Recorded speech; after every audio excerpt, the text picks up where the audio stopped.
Hey guys, how's it going? Today I'm going to share with you 3 epic use cases for your business to using Manus AI, which I recently got access to. There is a huge waiting list for it, so if you want to check it out, I recommend getting yourself on the wait list ASAP.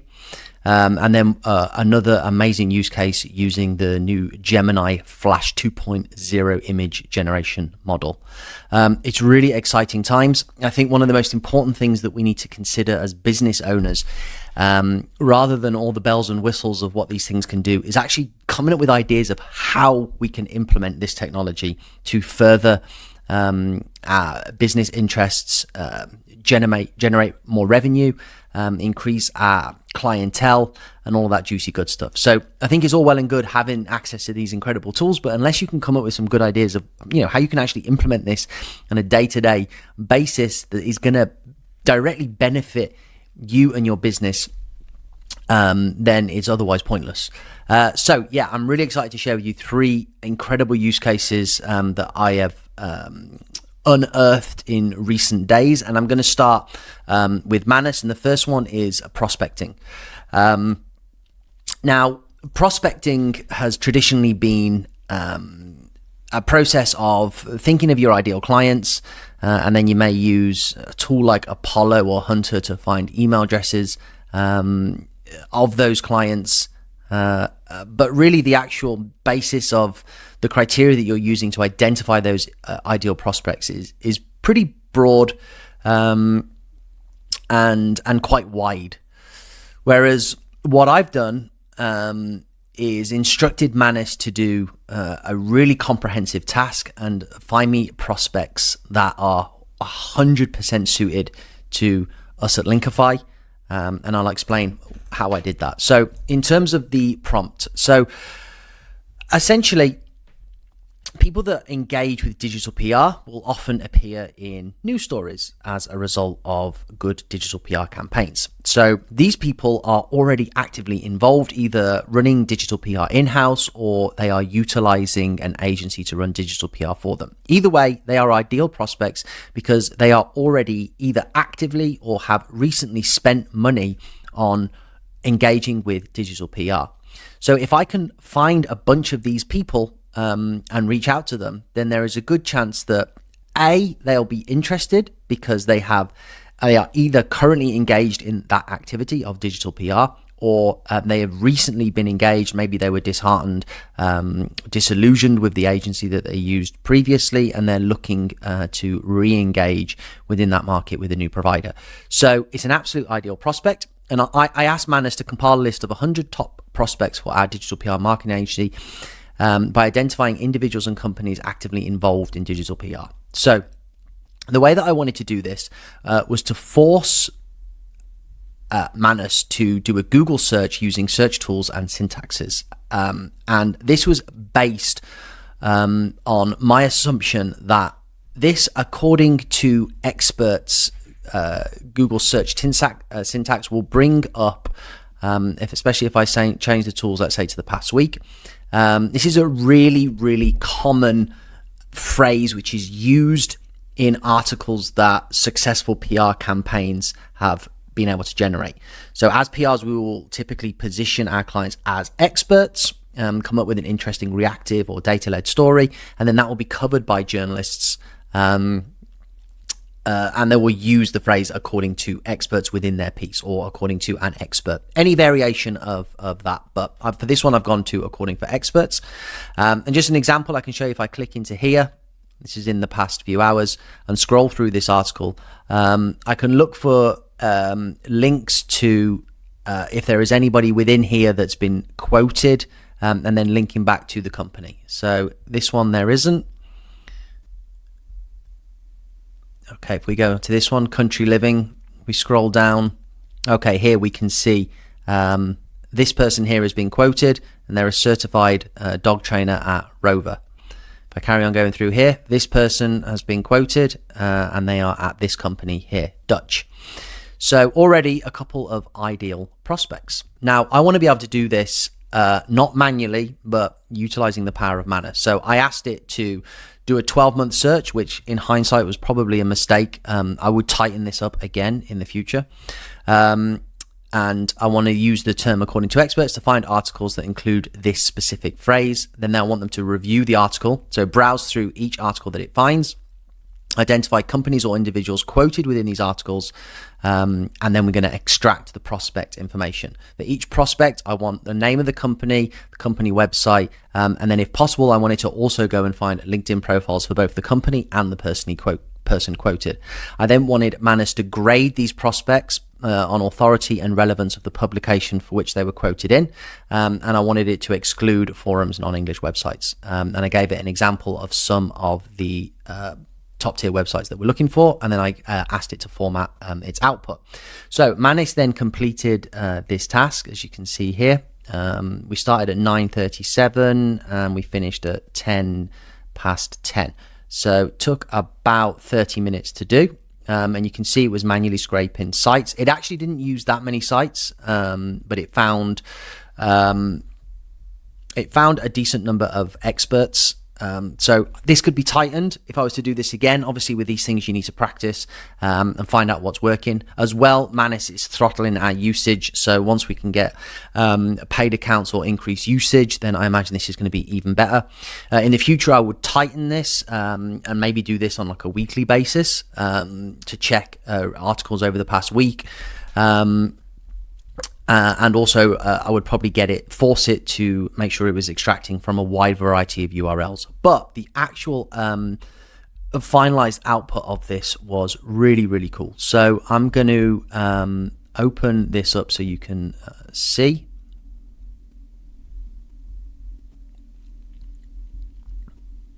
And let me just... Okay, I'll download this, and then we can have a look at the CSV.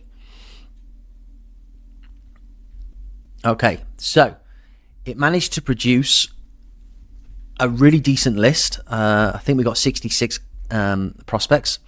And then it gave me the source article for each. So as you can see, it did a lot from Forbes, CMS, Wire, HubSpot, Social Insider, Marketing Brew, and then Zappy. But in each of these articles, it identified the person quoted, the name of the company as best it could, the company URL as well, LinkedIn URL to the person quoted, and then also the company URL for the company quoted. Gave me publication date, gave me the article source as well, and then it gave me an authority rating of the publication. I won't do the Forbes ones just because I think I've read my maximum limit of Forbes articles, but let's take this one here for example. Okay, so this record here, let's look into the article. So it's this CSM Wire article, and it said it quoted a guy called Grant. So let's open that up. Okay, so found this person here. Let's actually just see when this article was published. So January of this year. And it found Grant, who is the Chief Marketing Officer, ideal prospect for me at this company, Iron Scales. And there we go. This is an active company with a Chief Marketing Officer, and they are actually engaged in digital PR as they have been quoted and linked to in this news article. So really, really cool. And then can find another example as well from a different URL. Okay, so let's try HubSpot. So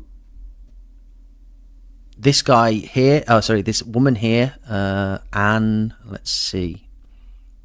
Let's open up this article.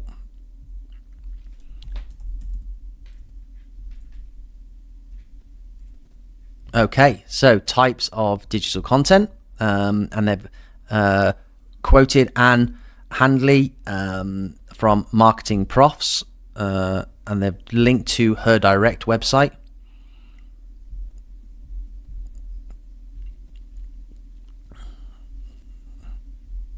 Okay, so she's an author and she's got a course, and she's been engaged in digital PR. She's been featured in a bunch of places. Maybe she'd be interested again. So super cool as well. And I'll do one more. Let's come down to one of these guys here. So we've got the marketing manager here, Emily Crow. Actually, let's find one that's definitely got the company name.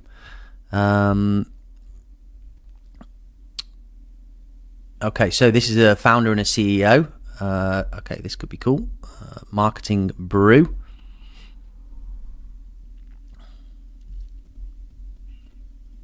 What's this person's name? May. So what 2025 has in store for influencer marketing according to experts. So there we can see our, it picked that up. Lovely. We can find May Kowalski, and she is the founder and CEO of Influencer Marketing Agency, obviously. So again, somebody actively engaged in digital PR for their company and an ideal prospect. Now, I could get really, really, really granular with this. I could specify certain niches. I could get it to, I don't really want to work with other marketing agencies, for example. More PR friendly clientele would be good. Home services, lawyers, real estate agents, we work with a lot. So I could really, really fine tune this input prompt and really get it to give me what I want. And I could do this on a recurring basis and have a continual stream of potential prospects based on my company's very specific criteria.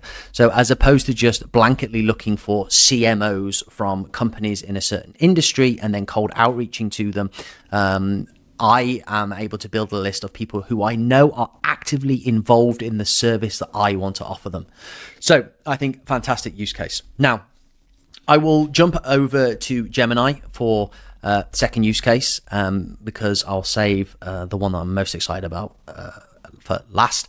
So Gemini has its new model. I think it's a week or so old. We've got the Gemini 2.0 Flash image generation model. I've been having a lot of fun with this.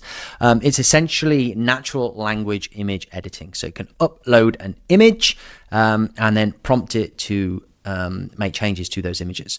So many of us use tools like Canva in order to produce our ad graphics when we're running ad campaigns, if we're making opt-in graphics, those sorts of things, which is great. Sometimes we want to make small incremental tweaks to images in order to A/B test different variations so we can see whether or not our ads will perform better with different versions of our ads. So what I love about Gemini is, again, it is just a natural language image prompting system. So I will upload an image that we've used recently. So so this is an image for our press coverage cheat sheet giveaway. And we can just ask it to tweak it, and we can make some variations. And then within our Google ads, within our ad account, Facebook ads, whatever, Meta ads, whatever we're running, we can get a number of variations and see which perform better. So for this, I'm just going to say, add some fire at the bottom of this image. Keep everything else exactly the same. Okay, and then we can run that. It takes about 6 seconds normally, and it will normally do exactly what you want. So there we go. We've got the same image with some fire on the bottom, which is great. So you can play with this. As you can see, it's really, really good at just adding and removing elements. I could say, make the arrow within the image far more prominent. So make the arrow within the image far more prominent. Again, a few seconds to generate.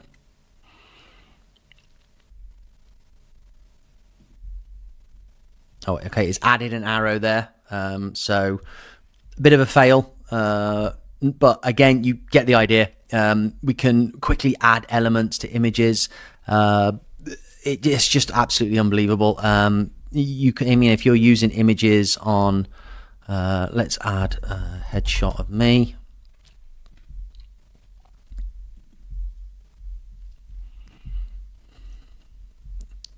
So let's say, for example, we were going to pop my face on the front of an ad, but we wanted me wearing a hat.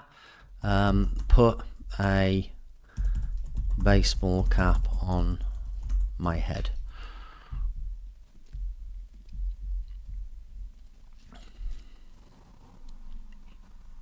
Long gone now are the days for wardrobe changes if you're trying to make interesting looking graphics that involve yourself. There we go. I'm now wearing a baseball cap. I actually don't think I suit hats at all, but actually after seeing this image, the weekend's coming up, I may go hat shopping. But yeah, I just think this is great. It's so cool what you can do. You can add some amazing things. You can get really, really creative. And the use case here for producing vast amounts of variations on your existing images in order to A/B test for performance is a great opportunity. Okay, now third and final use case using Manus. Obviously, Manus is an iteration of the deep research and deep search functionalities that we have in the likes of OpenAI's and the DeepSeeks. But what Manus is able to do is utilize the latest Claude model and then run these agents in order to compile these huge amounts of data into really interesting and vastly superior, in my opinion, reports. So one of the huge benefits of this, I think this could be a game changer for the PR space, if I'm being honest, at least for now. So data campaigns, which historically would involve actually scraping huge amounts of data, they do really, really well. But a lot of the times we have to make an assumption on the narrative that we will find behind the data, and then we could go to great lengths, both in terms of time and cost, in order to get that data, only to find that the narrative that we were hoping to find is actually less interesting, less newsworthy than we would like. So if we were to assume, let's say, if we were to scrape huge amounts of data to find which state in the US was most interested in divorce, let's say, based on Google keyword search volumes, Google Trends data, that sort of thing, we may compile all that data and then find actually it's fairly evenly spread across the whole of the US, and therefore it's not massively interesting. Whereas with Manus, we can come up with a good idea. So I finished the gym this morning, and as I was coming out of the gym, I thought to myself, okay, so I'm paying for my gym membership, and I was interested, do gym memberships attract VAT, value added tax, here in the UK? So some things are VAT exempt, such as cold food, baby clothing, books, the sorts of things that overall benefit society tend to be VAT exempt. So I thought, is gym membership VAT exempt? To my horror, it is not, apart from some very extreme circumstances. But generalistically speaking, all residents of the United Kingdom that pay for gym membership, that gym membership will include a VAT payment, which is an amount of money that goes to the government in form of taxation. So I thought, that's interesting. Now, I wonder if we could do a deep analysis on if there would be a cost-benefit analysis of if the UK government didn't charge VAT. I would assume that would firstly increase, there would be an uptick in the number of people that had gym memberships. So if you lower the cost of something, you increase the demand. So that was my first assumption. My next assumption was that we would have an increase in the number of people using the gym, which would have a knock-on health benefit effect. So more people fit, more people active, we would reduce disease and illness because of that increase in people that are being active. So then that surely would reduce NHS costs, which is a cost to the UK government.